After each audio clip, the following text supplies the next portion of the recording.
Hey boys and girls, we're going to learn about the fur trade era. As you can see, the fur trade era was from about 1600 to 1832. The fur trade was an important early business in the Great Lakes area. Early explorers from France and French Canada made their way to what is now the Wisconsin area in the early 1600s. As you may know, they were trading furs for cooking pots, metal axes, woolen fabric, and other things that the French had developed. In order to take their trading goods, they needed places to meet.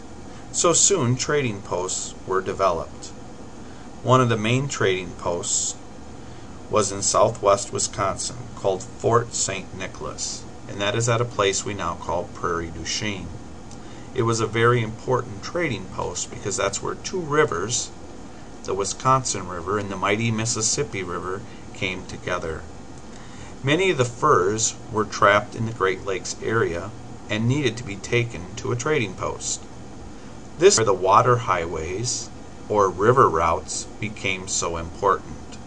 For example, a trader might trap something in the Great Lakes area or near Lake Winnebago.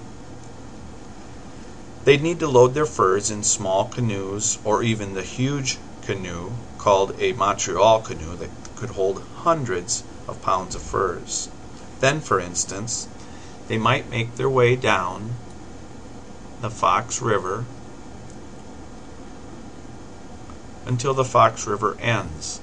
Then they would take their canoes out of the water with their furs, carry their canoes to the Wisconsin River, get on that river, and follow that all the way down to Fort St. Nicholas to Prairie du Chien, where the Wisconsin River and the mighty Mississippi River meet.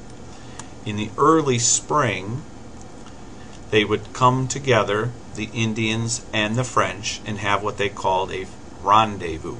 This rendezvous could last anywhere from 3 to 4 to maybe 5 weeks, and it basically was a celebration or a party, and during this time they would trade their furs for the goods they were looking for. That is basically the fur trade era in Wisconsin.